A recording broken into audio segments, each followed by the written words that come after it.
What is up, everybody? Purple and Gold podcast for Wednesday, February 18th. LSU run rules Nicholls at Alex Box Stadium 12-1.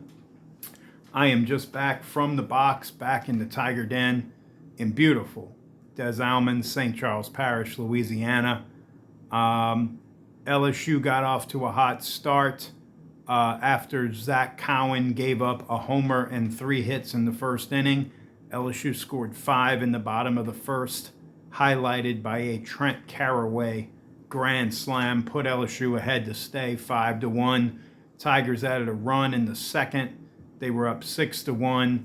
Zach Cowan went 1 1/3 innings, got the win based on a new rule this year where LSU had alerted the scorers before the game that they were going to use more than 3 pitchers. He started the game and got the win. And then 4 LSU relievers came on to no-hit Nicholls the rest of the way. Now, there were some walks. Santiago Garcia walked 2 in his inning of work. Zion Theophilus, I think, walked 3 in his 2+ innings. But Dax Dathey, Zion Theophilus, Santiago Garcia, and true freshman Reagan Ricken, who took it home, pitched 3 scoreless, hitless innings. He got credited with a save.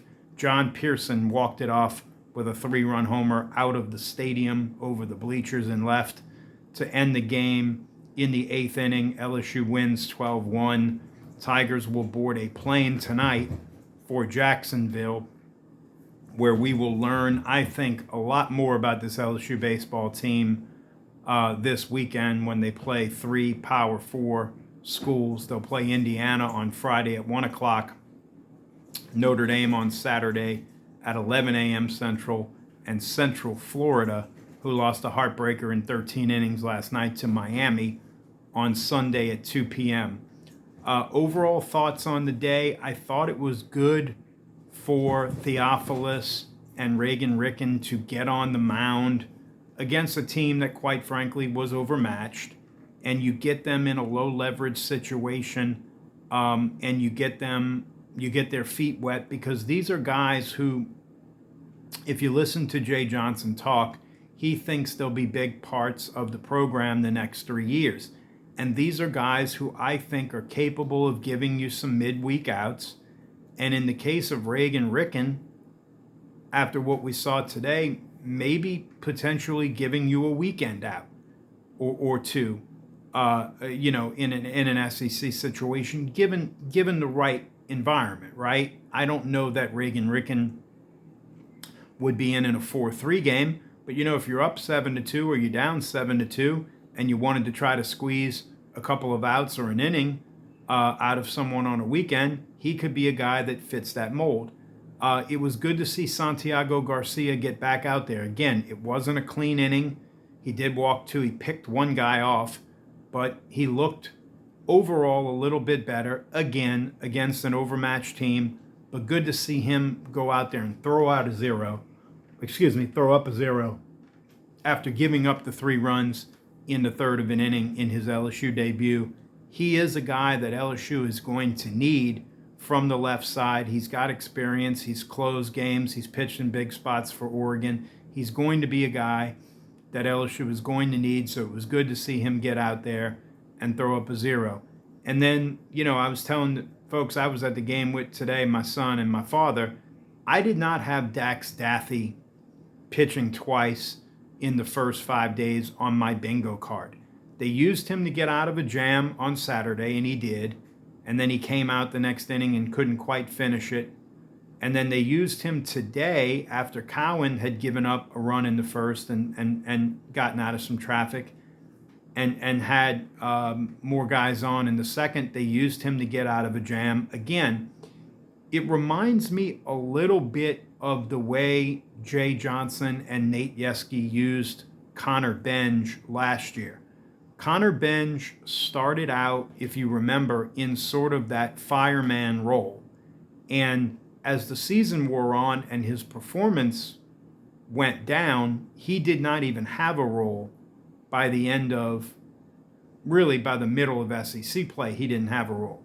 I'm not saying that's going to happen to Dax Dathey, but I think they view him as he's an older player. He's 25 years old. He's pitched all over the place, Texas Tech and Division II and whatever. And they view him as a guy who is not going to be phased necessarily by a situation, right? He's mature. Again, he's been around the block a little bit. And I think they're trying to give him a chance to earn a role, whether it be that fireman role or whether it just be an inning here, an inning there. And look, I'm all for that. I mean, he's an interesting story. Again, a 25-year-old player is unusually old for college baseball, and so good for him, you know. And he got out there and did his thing today. As for the offense, you know, it was up and down. Again, they get the 5 runs in the first. They add a run in the second. Jake Brown was 2 for 4. Derek Curiel hit the ball hard today. Didn't have much to show for it. And again, they, you know, put on some runs at the end to run rule Nicholls.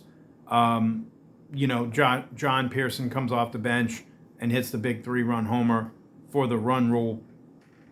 But everything about this LSU offense, when you look at their team batting average, when you look at the doubles, when you look at the home runs, when you look at the amount of RBIs they have versus the amount of runs scored, everything we thought about LSU's offense so far has come to fruition. Now, I think LSU will, well, I know LSU will see some better pitching this weekend. I don't know who Indiana's number 1 pitcher is, but he's better than anything Milwaukee threw out there. I'm sure that Notre Dame may, in fact, hold their number 1 pitcher for LSU, you know, depending on how they choose to play it, right? And then you may see some back-end weekend guys from Central Florida. But I think LSU on the whole is going to see better pitching.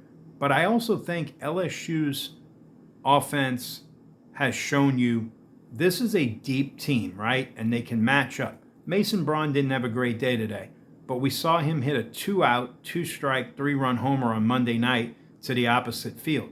We've seen Tanner Reeves have moments. We've seen Trent Carraway now, a 3-run triple with the bases loaded, a grand slam today. Trent Carraway has 10 RBIs. We know what Milam can do. We know what Curiel can do. We know the start Jake Brown's off to. Zach York's been an on-base machine. Seth Dardar's been good.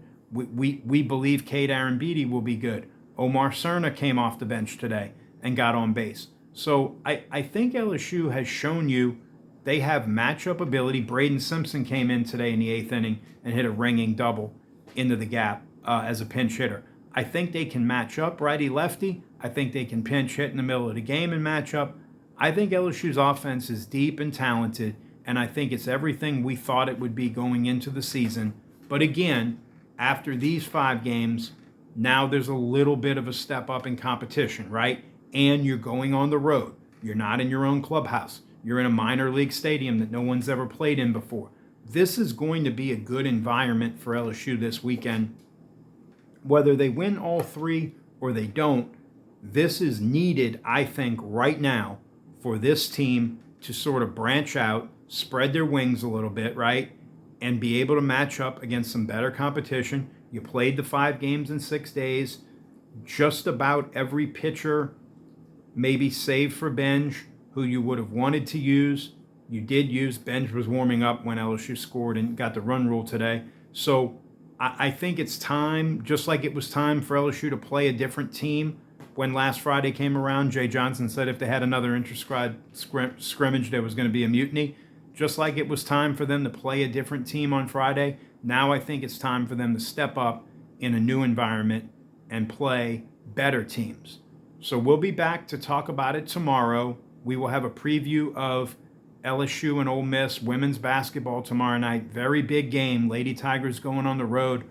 Ole Miss beat Tennessee last night in a rescheduled game, which has opened the door for the Lady Tigers to get back into the top 4 and get the double bye in the SEC tournament if they can win out. So a very big women's basketball game tomorrow night. Shout out to the LSU men's basketball team last night.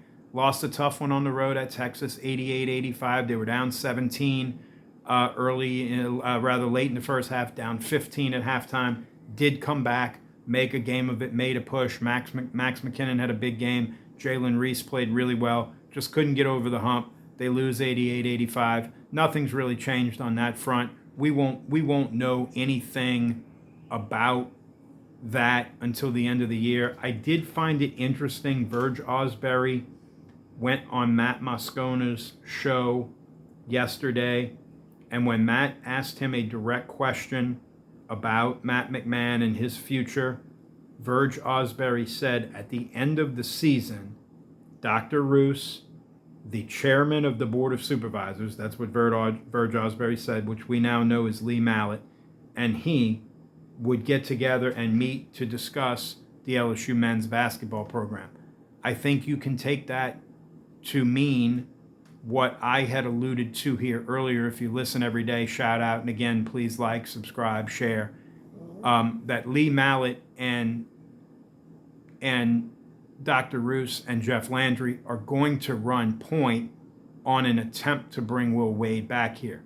Now, the question surrounding LSU's men's basketball program is, if they cannot get Will Wade back here, or there's an uncertainty around getting Will Wade back here, does Verge Osbury fire Matt McMahon? Do they make him fire Matt McMahon? Is there another mid-major coach out there that LSU would be willing to pay the buyout for? We can't answer those questions right now. I think the short answer would be no, but I do also think we're getting into an untenable spot here from a fan interest standpoint, that if you bring Matt McMahon back, I don't know where we are in terms of, when November rolls around, what the fan interest is for LSU basketball. We can talk more about that in the future. We'll preview LSU in Jacksonville. We'll talk about LSU and Ole Miss. We'll be here to cover it all tomorrow. Purple and Gold Podcast. Please like, share, subscribe, comment, interact. I'm becoming way more active on Twitter now. Follow me on X, Twitter, at RobG1124. I follow back. And as always, be good to one another. And always, always, always, go Tigers.